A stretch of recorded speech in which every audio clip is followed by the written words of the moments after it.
వాళ్ళ జీవితాలతో ఇలా ఆడుకుంటున్నావు.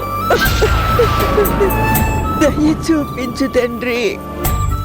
ఈ కుటుంబం ఎలాగైనా ఒక్కటయ్యేలా చూడు తండ్రి. కావాలంటే నా పంచ ప్రాణాలు తీసుకో. ఐదుగురిని ఒక్కటి చేయి తండ్రి.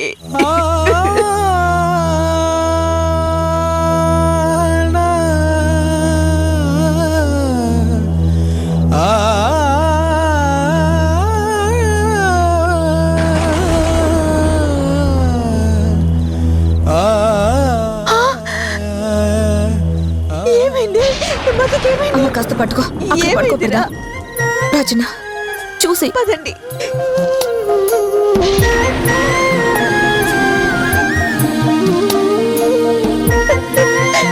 అమ్మా వెళ్ళి టవల్ తీసుకురా.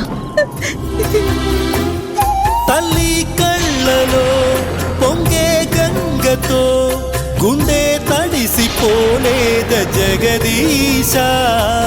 ఇటువంటి తల్లి నీకుంటే ఈశా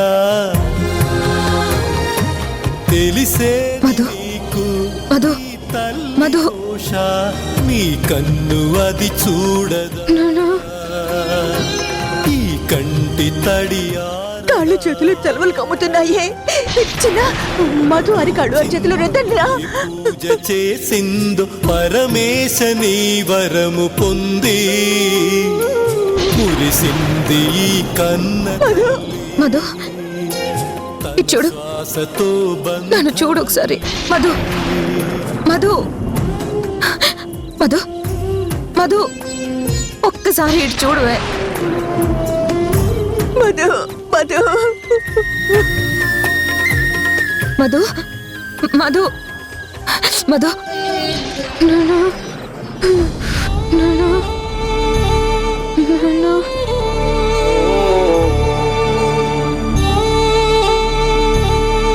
అసలు ఏమైంది?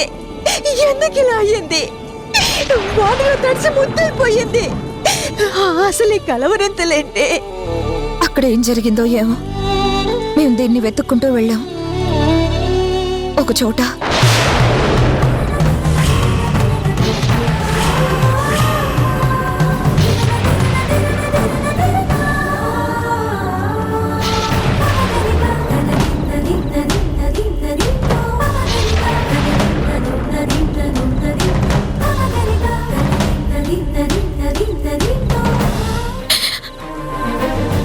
మధు అలాంటి పరిస్థితుల్లో కనిపించిందమ్మా.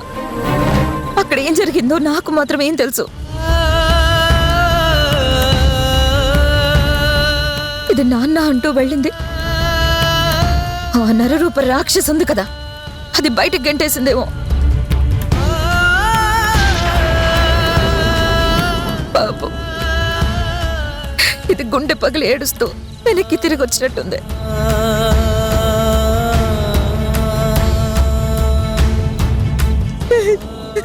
చూడు చూడవే ఎలాంటి పరిస్థితి వచ్చిందో. ఇప్పుడు దాని కలవరింతలకి కారణం ఎవరే? చెప్పవే, ఏం చేద్దాం అనుకుంటున్నావు? ఎలా పిల్లల కోరికలు తీర్చాలనుకుంటున్నావు? అమ్మా, నీకు దండం పెట్టి వేడుకుంటున్నాను. నీ ప్రశ్నలకు సమాధానాలు చెప్పే పరిస్థితుల్లో నేను ఇప్పుడు లేను. ప్లీజ్ నన్ను ఇప్పుడు కాసేపు వదిలే. తర్వాత నీ ప్రతి ప్రశ్నకు సమాధానం చెప్తాను. ఇప్పుడు నలిగిపోయి ఉన్నానమ్మా. నా మనసులో లేదు. పిల్లల మీద ప్రాణం లాగుతుంది.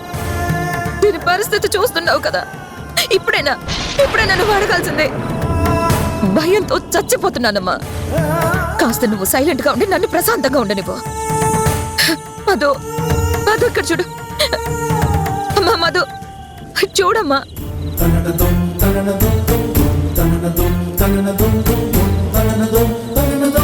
మధు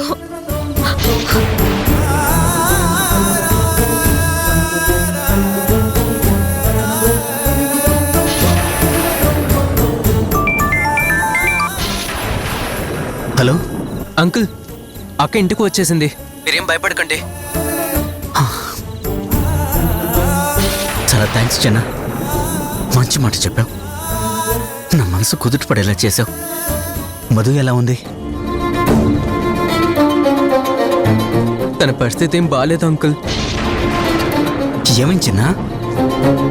అక్కడ ఏమైందో తెలియదు కానీ అంకుల్, దాన్ని వెతుకుతూ మేం బయలుదేరాం ఒక చోట. అలా స్పృహలేని స్థితిలో చూసాం. మదిని ఇంటికి తీసుకుని వచ్చాం. ఒళ్ళంతా చెలవలు కమ్మాయి. నేను, అమ్మ, అమ్మమ్మ అరికాలు అరిచేతులు బాగా మర్దన చేశాం. ఇప్పుడే కాస్త తేరుకుంది కానీ స్పృహలోకి రాలేదు. నాన్న నాన్న అని కలవరిస్తుంది అంకుల్. ఓ మై గాడ్, అలాగా? సరే, మీరు ఆ ప్రాసెస్ కంటిన్యూ చేయండి. కలవరిస్తుంది అన్నావు కాబట్టి ప్రమాదం ఏం లేదు. వీలు చూసుకొని నేను వస్తాను. కళ్ళు తెరవగానే వేడిగా కాఫీ, టీ, పాలు ఏవైనా తాగించండి. వరి అవ్వకండి, సరేనా? సరే అంకుల్. అక్క,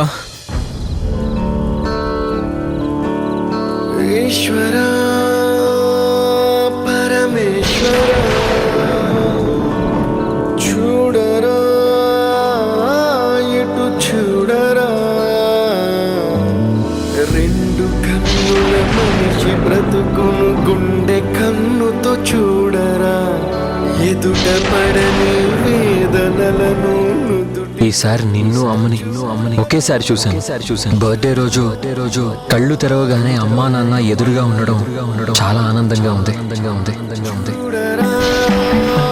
అమ్మని పట్టుకొని ఉన్నావు కదా, అమ్మని అంటి పెట్టుకుని నా పక్కన కూర్చున్నావు కదా.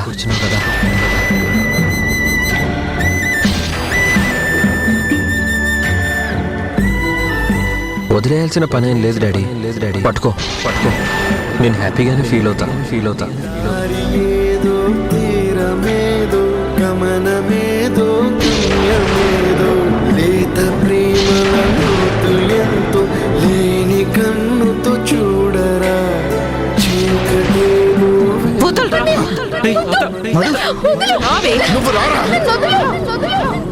ఎమోషనల్ రిలేషన్స్ కి నువ్వు ఈల్డ్ అవ్వడం నాకు ఇష్టం లేదు. ఇంకా వాళ్ళతో వరసలు పిలుపులు రిలేషన్స్ మెయింటైన్ చేస్తే నేను సహించను. పరమేశ్వర చూడరా ఎటు చూడరా, ఈశ్వర పరమేశ్వర నానా నానా నన్ను నాన్న అని పిలిచే అర్హత నీకెక్కడిది? కన్న తండ్రి నాన్న అని పిలవలేని పరిస్థితి. ఆ పిలుపు పిలవద్దని శాసించే తండ్రి. ఏంటయ్యా, ఏంటిదంతా? కన్న కూతుర్ని కనికరం లేకుండా నాన్న అంటూ ఇంటికొస్తే గడపవతులకి నెట్టిస్తావా? ఏం భగవంతుడు అయ్యా నువ్వు? చిన్నేళ్ళు పెద్దవాళ్ళ జీవితాలతో ఆడుకున్నావు, ఇప్పుడు పిల్లలతో ఆట మొదలు పెట్టావా? విరూపాక్షుడు విఠలాక్షుడు అని అంటారే, ఇదంతా నీకు కనిపించడం లేదా? కనికరం లేని కఠినాత్ముడువైన నిన్ను కరుణామయుడని ఎలా అంటారయ్యా?